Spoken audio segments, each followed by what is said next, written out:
My fish should now be cooked. There we are, and I can see just the little fish eyes have popped out. I don't know if you can, if I pull one of them out. The fish eyes have popped out, and that's a sign that they're ready. But these you can just eat whole, and this is gonna be good. You could stay on an island like this indefinitely. But throughout history, maroon sailors have often risked it all for a chance to make it home. Tomorrow, I'm going to try something I've always wanted to do. Attempt to build a raft and head out to sea.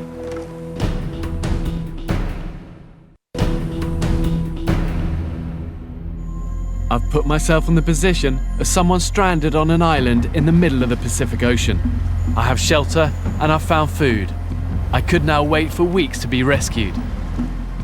But if your island runs out of food and water, you will only survive if you can leave. And this is how I'm going to do it.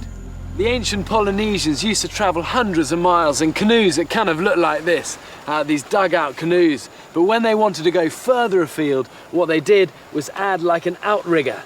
So it would look like this, and this added stability to the craft. But I haven't got the time or the tools to build this sort of elaborate canoe. But what I have got here is fantastic resources, masses of bamboo and masses of lashings. And what I can do is build like a catamaran, a twin-hulled version of this that's much less sophisticated, but it's got the stability, and I can use that to get me off this island. Bamboo has been chosen by seafarers for thousands of years for its strength and buoyancy. There are air pockets in between the section joints of the plant, and even tiny air chambers in the wood itself. To fell one of these bamboos, I'm going to need to build a fire under the base of it, just because there's no way I'd be able to hack through this with my knife alone. It would take me forever. But before I do that, I've got to pierce one of these chambers, just because these bamboos are in sealed compartments full of air. And if I didn't do that, when I started the fire, the air would heat up and it could explode out. So I need to try and get the point of my knife, or bit of my knife, just through it to release that pressure.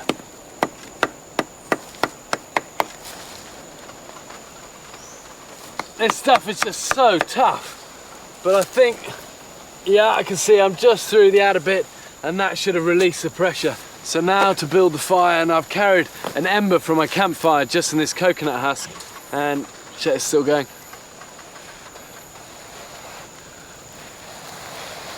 Yeah, okay, that's still alight, and I can use just any of this dead stuff here.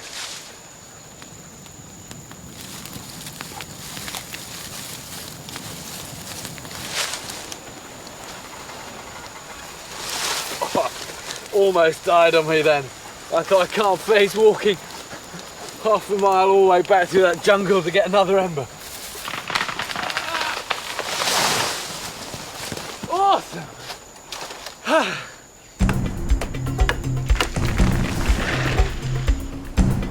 I'm gonna lash it all together with the bark of the hibiscus tree. This simple catamaran-like design will give the raft more stability and give me room for provisions. And I just can't wait to get this thing in the water. The deck has to be strong and flexible enough to withstand the powerful swells and waves and lift me above the water, keeping me as dry as possible. And because the raft will be so heavy, I'm building it on bamboo rollers to make the task of getting into the water easier. Now I need a sail. Without that, any trip will be at the mercy of the currents. This is the one part of this whole raft that is a complete unknown to me. Trying to make a sail, and this is something I've never done before.